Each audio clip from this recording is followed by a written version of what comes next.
Previously on Mafia States of America. I was in prison with Larry Mazza. Larry Mazza told me, we knew that you guys talked, and we knew that John gave you the hit.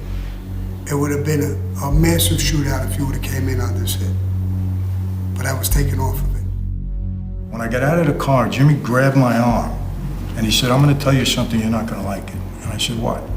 He said, your father was in there before you this morning, and this evening, and he threw you under the bus. He didn't help you one bit. But I can tell you, if that night doesn't happen, I would have never walked away from that life.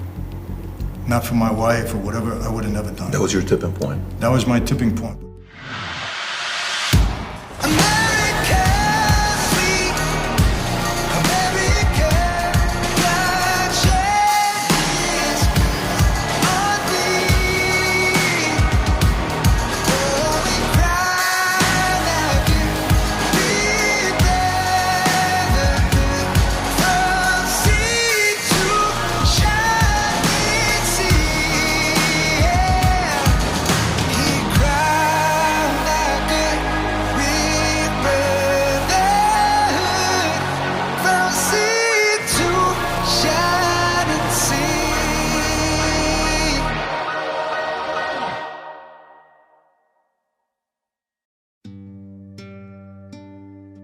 The thing that always fascinates me is the allure of the mob.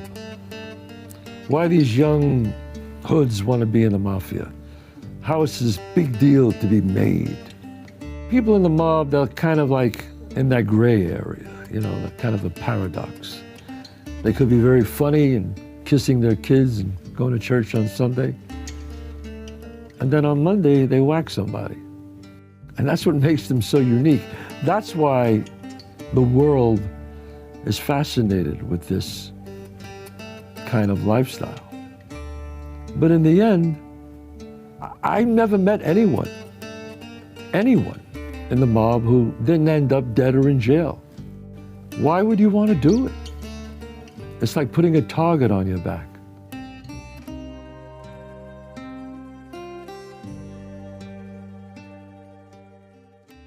Tommaso Buscetta was a mobster from the Italian Sicilian family. I don't know if you've had a chance to see it or not. I haven't seen it. Have you had a chance to see it? I didn't see it, Okay. but I know a little bit about it. So there's a part in the story that is actually very interesting to me that has to do with you, a little bit about your father's story, Sonny. And so he tells the story, this is in the 80s where, you know, they built a court, 475 defendants are there. It's literally a court and a bunch of made men behind bars. And the main bosses are there. You know some of the names, Rena, there's a lot of the names out there that are the big bosses that were in the room, and they're testifying, and he's going through telling the whole story. There's a part he said this, I want to quote him, and I kind of want to know if you relate to any of this. He said, in front of the court, everyone's there, he's saying this. He says, I've spent most of my life as a member of the Sicilian Mafia family. I've seen so many changes in the organization that I no longer feel bound by their code of silence or omerta. They have no trials, they have no jails, their power is terror. As a mafioso, I have nothing to repent. It is the people I will speak about. It is they who betray the life, the mafia life. They are traitors, while I defend the real mafia. I've lost sons, brother-in-laws, brothers, nephews. None of them were men of honor, made men. That's what tormented me most. I'd never complain if they came after me. That would be fair game, but not my sons. They had nothing to do with it. This is one of the main reasons that prompted me to collaborate with the state. I never regret giving evidence. My only regret is joining the mafia in the first place. The final tally, lost 2 sons, a brother, a brother-in-law, a son-in-law, and 4 nephews. They should have killed me instead, rather than condemn me to end up as a traitor. That would have been the right thing to do. Do you relate to him? I understand his story. I don't fully agree with it. That's not the reason to cooperate. If they killed all those family members of his, he should have killed them back, not cooperated. That doesn't make it a reason to cooperate, in my opinion. But I do know, and I heard, that in that same court, the defendants could talk to their accuser. And they told him, do you have any idea of what you're doing? And he answered, yes, I do. Do you have any idea what you did to kill innocent people to get to me? I thought that was a very, very powerful statement that he said. It made the whole Cosa Nostra, the whole mafia, the whole oath, the whole everything disgusting on both ends of this thing. But I don't agree with him. I did something similar with John. I wish I had the opportunity to know what he had done when we were on the street. I never would have cooperated. I would have killed him. Would your opinion have changed if they would have gone after somebody in your life, like one of your kids? Would your opinion on this change, Omerta? Or would you still be in the No, I same would have place? struck back immediately. I would have made them pay in a horrible, horrible fucking way. Once that rule is off the table, then there's no rules. I would come after them, their families, and everybody else. What I did, or if they didn't like Michael, they can go kill him, or me. But the families and Cosa Nostra in the United States are off fucking limits. They have done nothing to warrant to be hurt, abused, especially killed. So when you get into a situation like that, I think the answer to that is Cosa Nostra in Sicily at that point is over. There is no rules, there is no omerta, there's nothing. And I'm glad that had never happened in the United States. There's a lot of guys who cooperated or did things. I'm not saying that he cooperated again, but he walked away from the life. He's still here. His family is still here.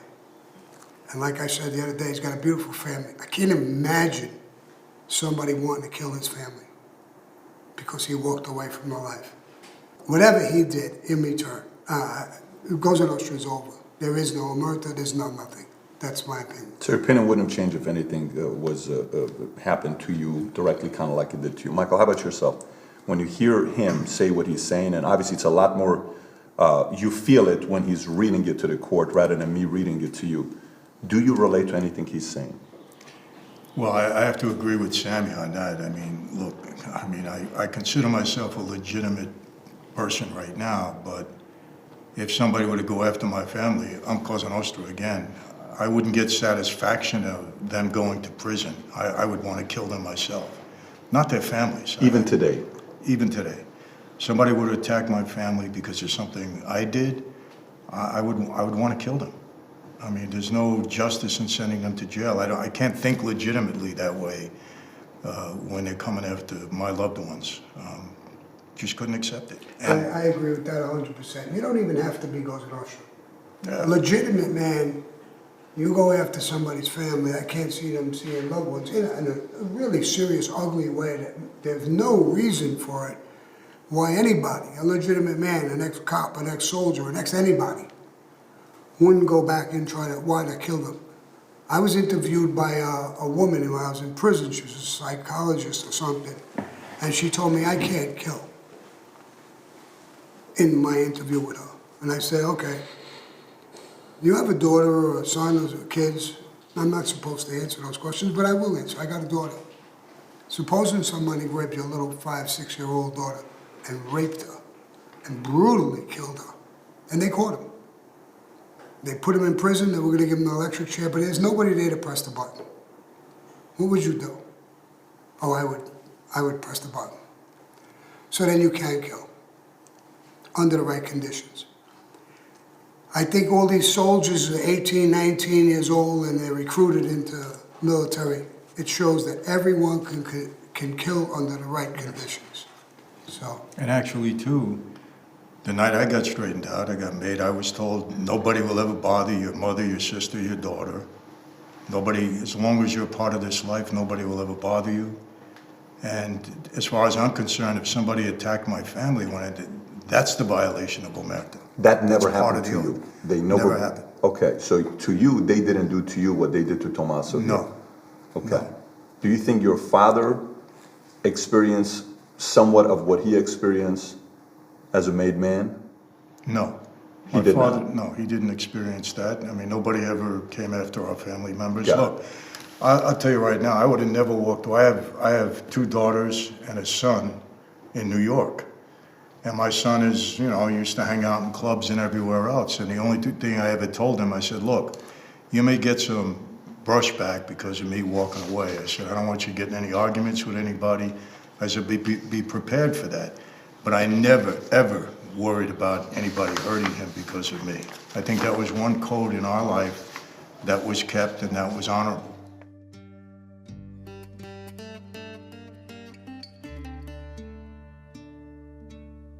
You dealt with the Italian mafia in Sicily, and you had some dealings with them, and you had some, obviously, with the folks here.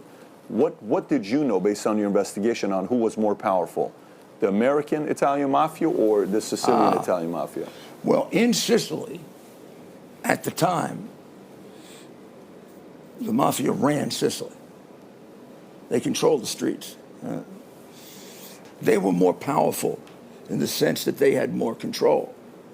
But the American mafia, even though it didn't control as many things, controlled things that were much bigger, much wealthier, made them much more powerful. I mean, to control most of Las Vegas, you know, is 5 times the economy of Sicily. Or to control the Teamsters Union, it's the most powerful union in the country. Or even something like the private carting. We do 10, 11 million tons of garbage a day.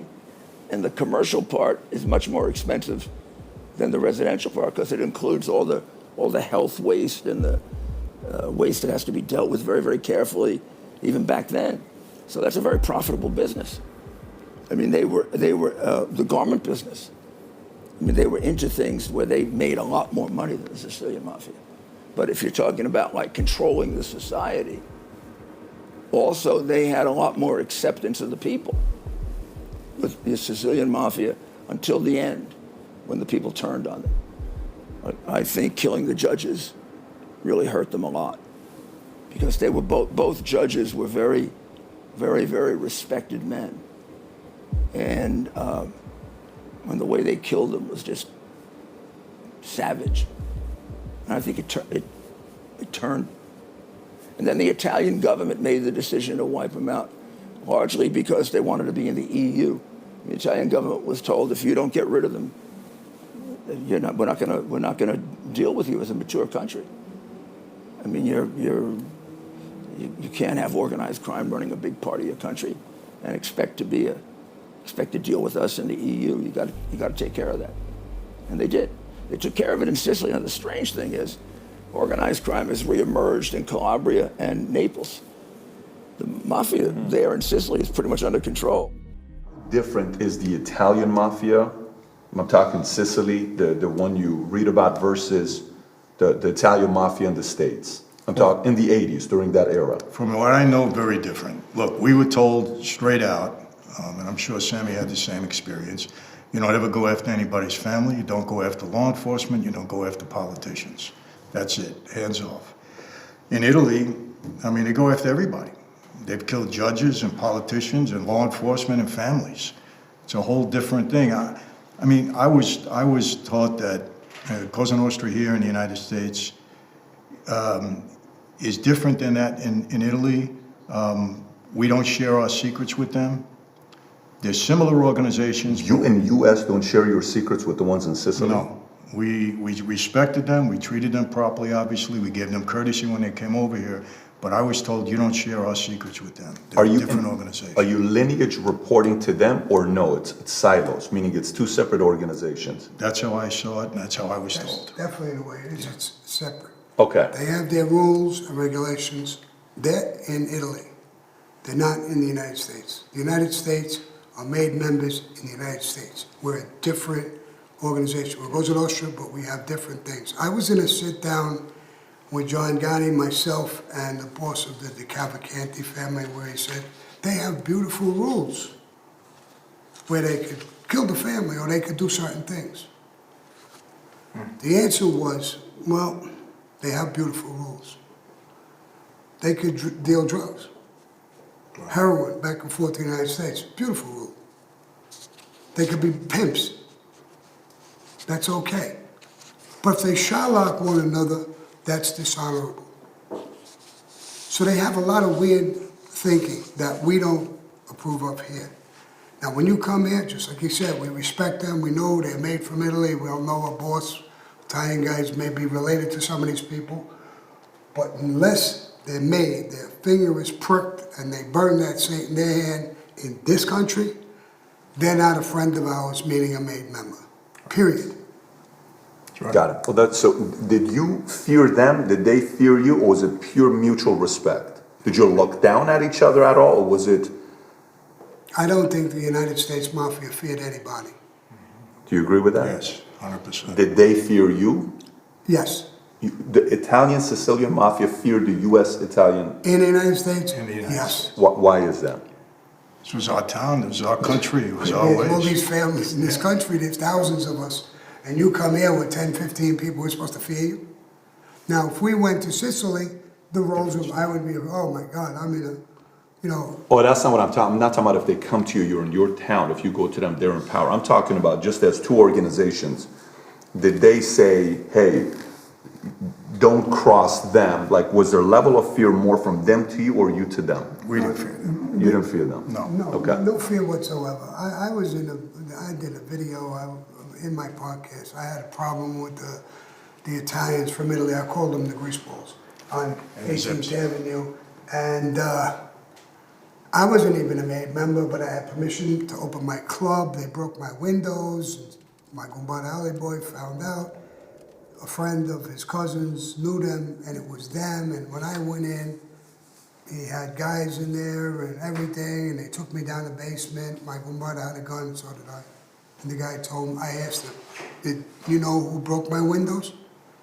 What the reason was? Or he said, the reason is you have no respect. I said, respect for what? I asked my people, they gave me permission. He said, but you didn't come and ask me. Why would I have to ask you? Maybe you could go to my bosses and the Colombo family, Shorty Sparrow. And he said, no, you see where you are? If I raise my hand, you don't leave. I opened my jacket and there was the pistol. I said, you just fucked up in a horrible way. His eyes were looking at my pistol. I'm gonna blow your fucking head off in front of all your friends here. Then I'm gonna start shooting it out with them. My Gumbada Alley boy opened up his jacket and he told me, Sammy, you want me to kill him? Now I was looking to get my way out of the place, not a shootout. So I said, no, not yet. And then I told him, get the fuck up, walk me the fuck out. You're the first guy I'm gonna kill, and then maybe me and my Gumbada are gonna die in here, but a lot of yous are gonna die in here. Story is that when I went to Shorty and my people, and he went to Carmine Persico, they took my back and they reamed these fucking guys out. This is our country. He's with us. You should check who the fuck Sammy the Bull is. Not because of him or you're afraid of him, but who he belongs to, and that's us, the Colombo family. So there's no fear of them, and they never fucked with me again. What's the story behind the $800,000 hit on Rena? Toto Arena? Yeah. They had a contract on him in Sicily Right. to kill him. They had a contract on him to kill him in Sicily. But it's not a contract where you give a guy, they were at war. Toto Arena was the power there. And Boss of bosses, they called them. Boss of bosses in Right. Sicily. And he was killing people left and right. He even went after judges and prosecutors. He used bombs, he blew them up. All of Italy rose up against him. So the entire Sicilian mafia said, this guy overdid his hand, and I don't know about 800,000, but we have to kill him. What made you not fear them, though? Why were you not afraid of them? First of all, I knew it would be an aberration to kill a prosecutor. They did have rules, and their rules were no cops, no prosecutors, no reporters. Reason not being morality or anything, but bad for business. Becomes a big deal when you do it. I would occasionally worry because they're not all together, right? I mean, Gigante's nuts. Persico could violate a rule like that. The old guys wouldn't. Castellano wouldn't. Fat Tony wouldn't. Corallo wouldn't. And then I just didn't care. I just always, I mean, I faced much, the FARC threat worried me more than their threat. Really? Well, sure. I mean, and the Islamic fatwas that have been put out worry me more because they're more undisciplined. Maybe it was, but at the age at which it happened, I thought I was immortal. Also. You thought, really? Yeah, I didn't think I could die. You thought you were immortal? Well, I mean, I don't mean immortal in that Right. I sense. mean, I understand what you're just saying. didn't think Untouchable. Yeah, I didn't think anybody could kill me. Once I had a son, I became more careful. It seems like you almost needed to have a spirit like that for them to know you were not afraid. I wasn't afraid.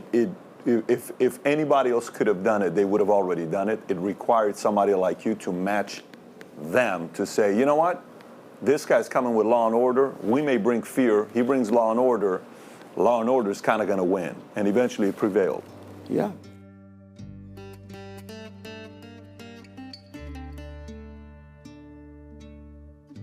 As of yesterday, Rudy Giuliani was supposed to be here today at 2 o'clock. As of yesterday, he was supposed to walk in at 2 o'clock today. Everything was already squared away. 2 o'clock yesterday, 8 o'clock yesterday, he was committed. I get a call. I step out 3 or 4 times out of the restaurant. I go outside. Finally, his assistant gets me on the phone. Rudy wants to talk to you. Rudy and I had a 20-minute conversation. He said, I can't be there tomorrow. I said, why not, Rudy? He says, there's 2 people there. One of them, Michael. When Michael got out, I didn't think he was going to change his life. He says, the fact that Michael changed his life, I cannot believe it. It's a great testimony of a person that fully changed. He says, I never thought he would. He even said in the interview with Joe Pags, he didn't think the life was going to be changed. He said, I can't be there tomorrow because of Sammy. I said, why not Sammy? He said, I wish I could have put Sammy in jail for 100 years. I said, you wish you could have put Sammy in jail for 100 years? He says, yes. He says, Michael got a second chance. He took advantage of it. Sammy got a second chance, never took advantage of it. He says, Sammy never changed. Sammy's the same person today as he was before. He took 19 people's lives. He needed to do 100 years and be in jail, if not more. He says, if I was, he says, the only room I'm willing to be in with Sammy is in a courtroom. His words yesterday. Only room that I'm willing to be in is with. I would have liked to have him be here so you guys could talk, but he didn't want to do it. What do you say to him? And I understand the point where you say, hey, God, he found God, he changed his life, you know, whether he did or not in your eyes, to Rudy's eyes is, whether it's real or not, the man's moved on and is doing his own thing. What's wrong with that? What do you say to what Rudy said about you yesterday on the call? All I could tell Rudy is this. Now, if Rudy was coming here, I would say, okay, explain the case. This is a courtroom, and you could put me away. Here's how you're gonna put me away, Rudy. Say what I don't wanna hear, and I'm gonna fucking kill you right here, in front of everybody. And I'm gonna go to prison for the rest of my fucking life. You put me away. But you're not gonna see it. You'll be the reason. If you that dedicated, then do it. Sit here. Try me. Sit here and do it. That's how you'll put me away. When I interviewed assistant U.S. attorneys, particularly the ones I thought would be in the criminal division and could get in this kind of work, I would tell them, you know, you got to have you can't get frightened too easily because you're going to get a lot of threats. I mean, you get a lot of threats anyway, and most of them are just ridiculous. Giulio Gazia, Julie Peters was his AKA, which Vito's brother-in-law threatened to kill me on the witness stand, which of course was the best thing could ever happen because it got him convicted. He said, I'm gonna kill you, you son of a bitch. I said, thank you, and I sat down. Literally, this is what Literally, he said, I'm gonna kill you, you son of a bitch. It's like the Few Good Men scene where it says Yeah. you can't handle the truth. And that I It says- found out years later was a case that Vito allowed us to prosecute because he hated his brother-in-law. His brother-in-law was either cheating on or beating up his sister. And generally, they don't get involved in personal things, but this guy was so bad. And he was also getting them in trouble by going too far as a loan shark. Like I said, smashing the guy's hands in. And another guy beat his girlfriend up, which the guy owed money, and instead of beating the guy up, this guy was in love. I mean, they were in the garment business. He was in love with this beautiful young model, and they completely disfigure her. I mean, there's no reason to do that. Beat the guy up. You don't beat up the model. So he was having a lot of problems in the family. So it was really weird because here we have, this is when I was an assistant U.S. attorney. Here we have a relative of the top guy in the mafia, and these people are freely testifying. We didn't have to put them in the witness protection program. Wow. And I would ask the Bureau, and this is before the Bureau really knew them. This is in the 70s. This is weird. What? Aren't these guys asking for protection? No.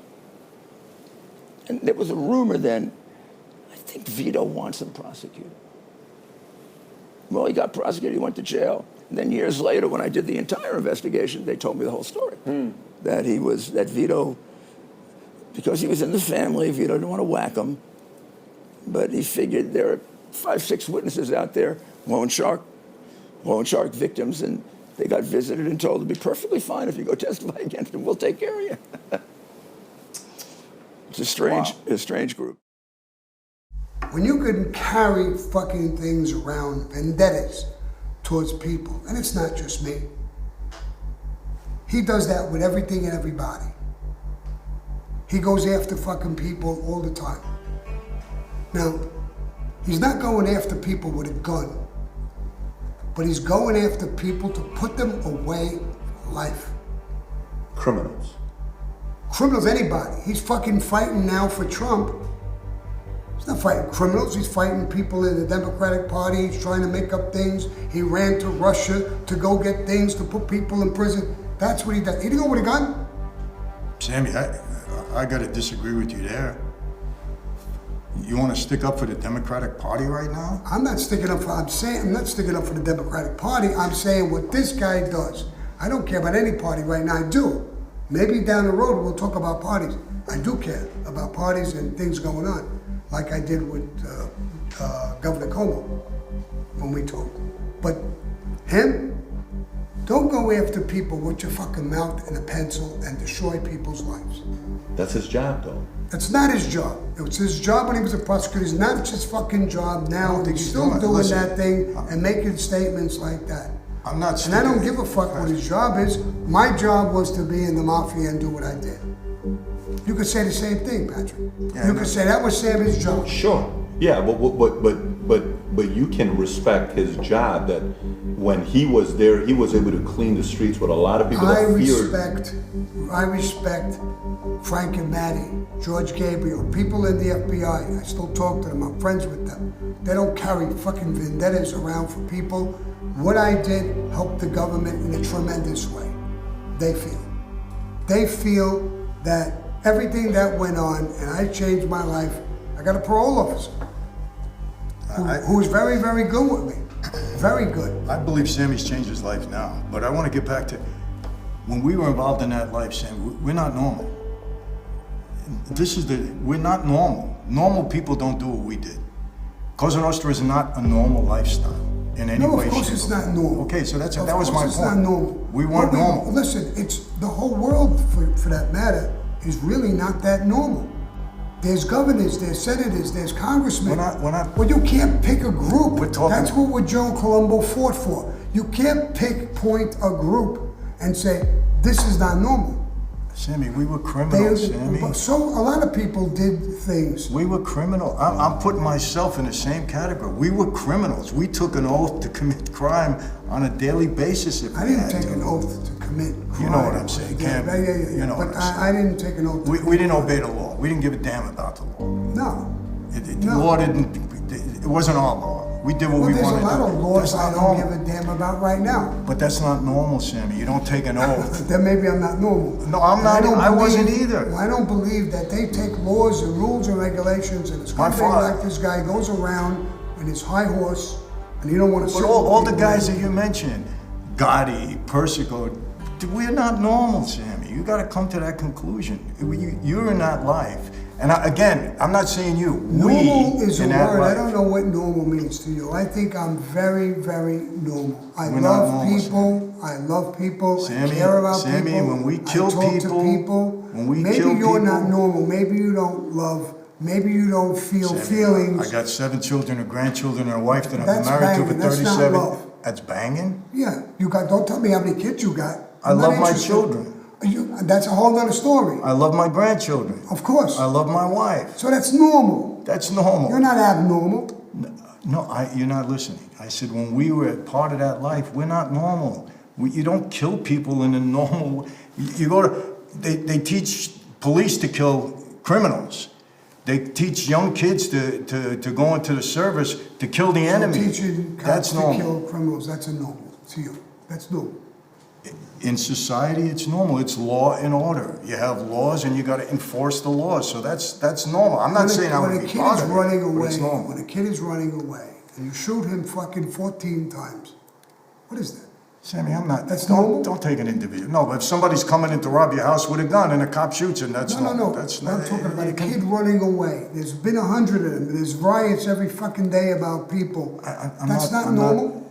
Sammy, do you mean to tell me that as members of Cosa Nostra, well, we took an oath, okay, to kill if we had to, for our own purposes. We don't like this guy. You said it 20 times. And I'm the same thing. Somebody gives me an order to go kill somebody. I don't even know the guy. I got to kill him. That's not normal. It's not, Sammy. We weren't normal when we were a part of that life. Now, you got your life straightened out. You're in a different place. That's normal. Trying to change and get into a normal So you existence. can't kill them. Huh? You can't kill. Somebody comes after my family, I'll do what I have to do. That's not normal. It, Go to the police. You're normal. Go to the police. well, then maybe I'm and still file not a normal. charge. Maybe when it comes to that, I'm still not What's the normal. debate right now? I don't even know. Yeah, so let's go back. What I'm trying to say, Yeah. Patrick, we can't defend, you can't come into that life and say you're living a normal life. It's abnormal. No, but I think I want to go back to what you know, the talking about Rudy.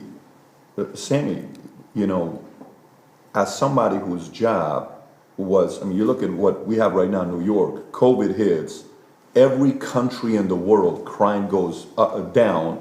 New York City, crime is up. And they say it's because of COVID. How the hell is crime up? People are at home. Why is crime up? LA, crime is up. De Blasio is not handling New York the way he did. You have Giuliani who came in and he cleaned house. Any Democrat. But if every you Democratic look at city. if you take Giuliani out, one of the things that a lot of people give him credit for is forget what he and Trump went through during his time in the 80s, what he did. A lot of millions of people in New York are grateful for the fact that the guy came and cleaned the streets of New York. I'm and gave him a lot of comfort. grateful that he cleaned the He streets was a great mayor. You are. as a great mayor. Yeah. So, okay. I mean, he got rid of people, homeless people, He's a different great mayor. crimes. He was a Cleaned good up Times mayor. Square. He did that. My hat's off to him. I don't dislike him. I didn't hate him. But when you come out with a big fucking vicious attitude towards things, there's no forgiveness in his heart. There's no human in him. But I think He's you a guys fucking are. machine. I think you two are very similar. Well, good. And Then let me put explain us. what- Well, then he should come in a fucking room with me and talk to me, and let's see how we end up. Similar in the But see, following way. see what Similar I'm in the saying? following. You're when you say I'm a true La Cosa Nostra, you're a true believer, is what you claim you are. Yes, Which I is very obvious. You're a true Yeah. believer. He is a true crime fighter. You mentioned Junior early wanted to be a crime fighter. Giuliani doesn't call himself a crime fighter. The world calls him a crime fighter. He woke up every morning to put guys like you and guys like you in jail. That was But his it's not job. his job no more. I know it's not, but during his time. I'm not talking about his time. Yeah. I'm talking about now. He Why just do you- called you up. He was coming here and gave you some bullshit story about Well, because why a he big didn't part of want his to sit life- with me. And I've changed my life just like he changed his He life. doesn't think he you didn't have, kill anybody. right. Maybe I talk a little bit different. I didn't kill nobody either. I don't want to kill anybody. Am I capable? If you hurt my fucking family or you come in and do something, Yeah. I'm capable of it. I can't help it. Because I gotta tell the truth. I gotta tell the truth. So I don't looking- wanna be a fake or a phony. I don't give a fuck what people think or don't think. They think one thing. I tell the truth. I always thought it was critical in solving crime, whether it's the mafia or you got to think like a criminal. And I understood them. Maybe because I grew up in an Italian-American family. Maybe because they weren't alien to the idea of the mafia. I wasn't one of those people that, they first heard of the mafia when you're 20 and say, what the heck is that? From the time I can remember, I knew there was a mafia. And I kind of knew how they thought. I'll give you an example of that. The way we broke in on Tony Salerno, we got the warrant to break in on his social club. And for several months we couldn't get in because he kept the damn thing guarded all the time.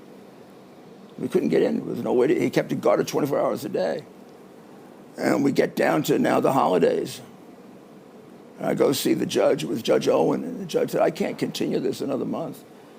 I mean, yes, you have additional probable cause, but we've been doing it now for 3 months. I said, okay, Judge, just give me 1 more month. Just give me Thanksgiving. I bet Tony gives the guys off at Thanksgiving because Tony's got a good heart. The judge looked at me and said, you crazy? I said, no. People can be killers and still have a good heart. You know, people are complicated. I think he's going to give him part of Thanksgiving off. Let's see. He said, that's a heck of a thing to... I said, put it down as my expertise as an Italian-American. Put it down.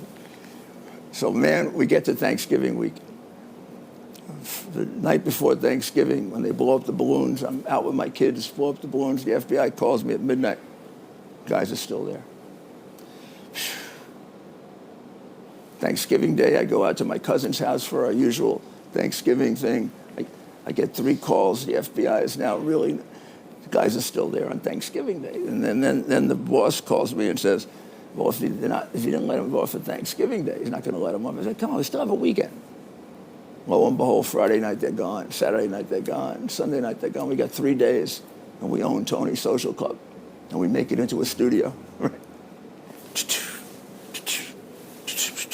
All the phones, the whole thing. But it was just the gamble that he'd be soft-hearted enough to let his guys get a little time off. You can be a true believer about things and still be wrong, right? But there is right and there is wrong. Absolutely. That's the part I'm trying to finalize but here. you know what bothers me? What's that? When somebody's a true believer in a certain way of life, he thinks he was doing the right thing. That's what he believed in. And Sonny. Sonny, I'm talking about his Yeah. father. Thought he was doing the right thing. He believed in it. Just your conversation, how he talked. And he died. You don't want to respect him? That was his life. Maybe he wasn't anything, he wasn't a rapist, he wasn't a child molester, he wasn't a fucking degenerate. He believed in a life. Right, wrong, or indifferent. Now, a lot of his thoughts may be towards politicians and governments and stuff like that. And when you try to convince him that he's wrong, he's lived a life and he knows all of that too.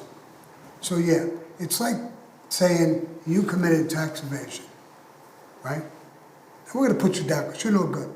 But we all want to commit tax evasion. We all hate paying taxes. So, but you took more and you cheated even more. And we hate you, we want to put you in prison. We're a crusader, like him. And I think there's a limit. Let them off the fucking hook.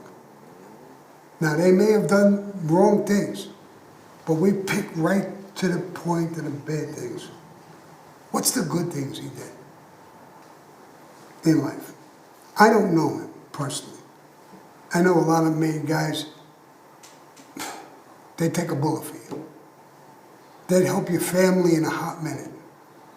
They'd come up with money for people who were broke in 2 seconds flat. Now, we're talking about high-level, Carmine Persico, all of these names. That's the elite of the bad guys, so to speak. He's looking to bang him out and take over the whole fucking business. There's no love or compassion with Carmine Persico. And like he said, that's why they call him a snake. That's probably what he was thinking when he looked at him bringing in money like that with the Russians and we could grab the other guy. That's probably him 100%. But there's so many guys like my Tato and people like that. Charlie Boy, Tato's son, when they came down to kill me, Peter got it, put a contract out. You can't refuse. We know that. You can't refuse the order. So they went, they were afraid to come near me. They couldn't get the job done. 5 months they laid on me. I always seen one step ahead, and they were afraid. They went to Tato's son, Charlie Boy. He was a hunter. He could shoot the eyes out of a fucking eagle at 200 yards. Great hunter. Bear, deer, everything. So they went to him, and they said, Charlie, we can hit Sammy at a distance. We see him, can't get close to him. He's too smart, he's too cagey. He's set up for this thing.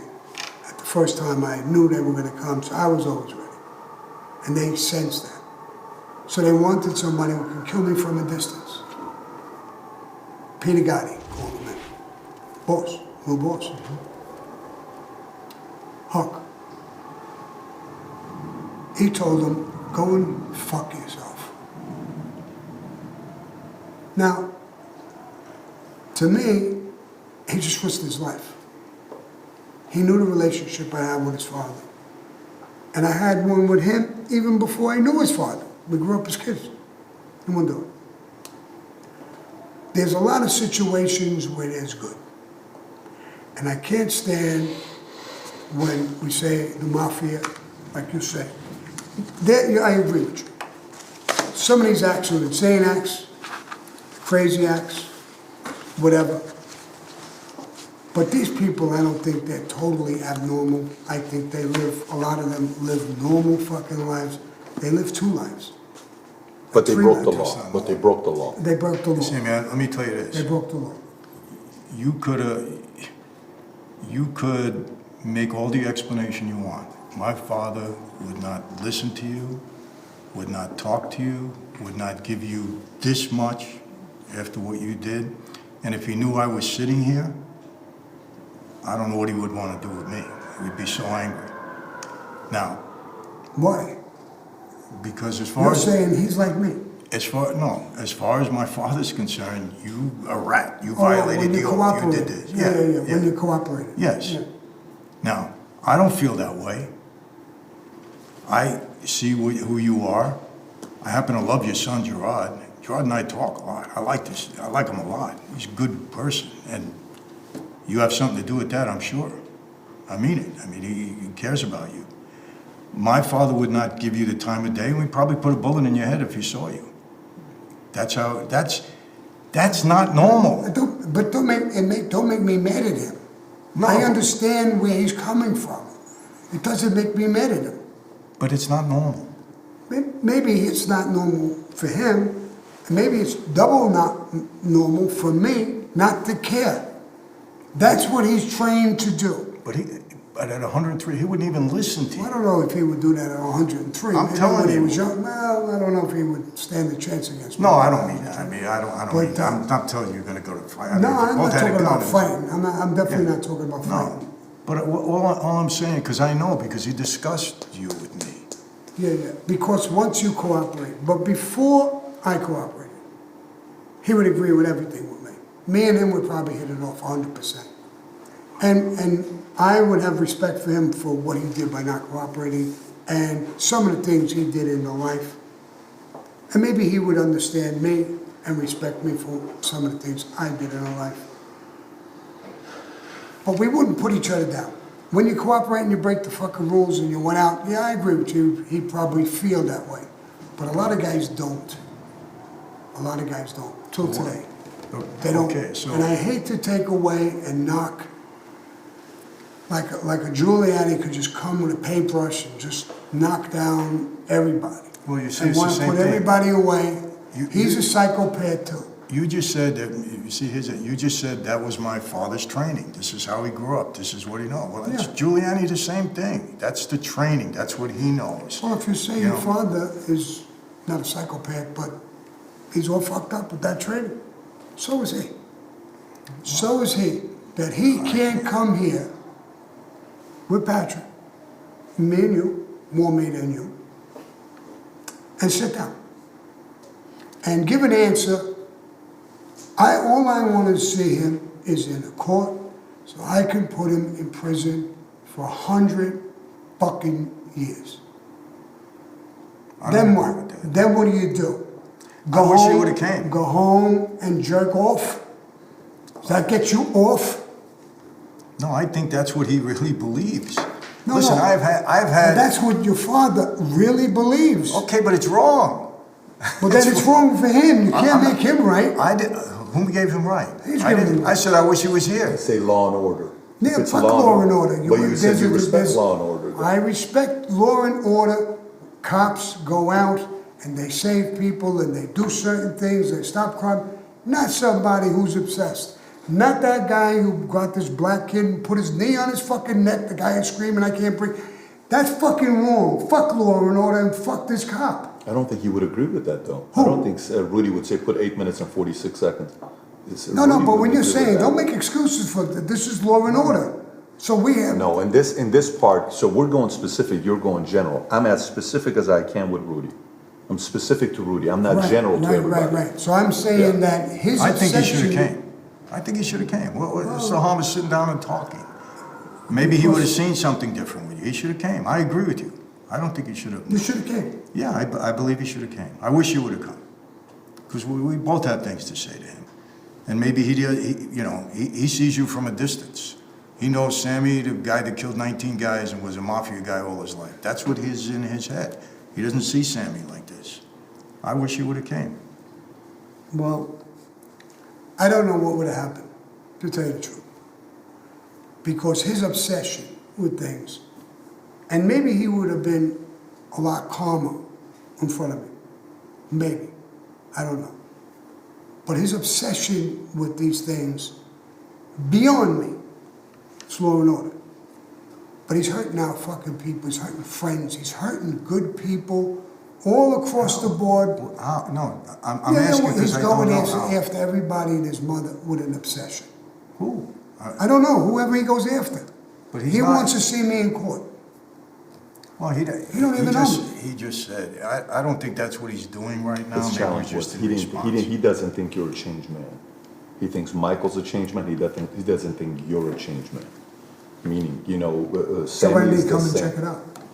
He says he refused to good. do so. Listen, I was the one trying to coordinate it, so I'm the one that's, Yeah. encouraging that from happening. Well, I don't know why I So- should be, being preached to by you and you, that I should feel sorry for this guy I've or never not be said that. I mad just said at I'm him or only going something. Jimmy, to I law just and said I order. thought he Fuck should this have guy. been Yeah, here and I'm met saying with you. law I and agree order. with That's all I I'm agree saying. with you on Yeah. that. I don't think you should judge you at this point in time. I think Well, you he is should judging me. And how do you expect me to react to this punk ass bitch who won't sit here and I'm not, how do you want me to react?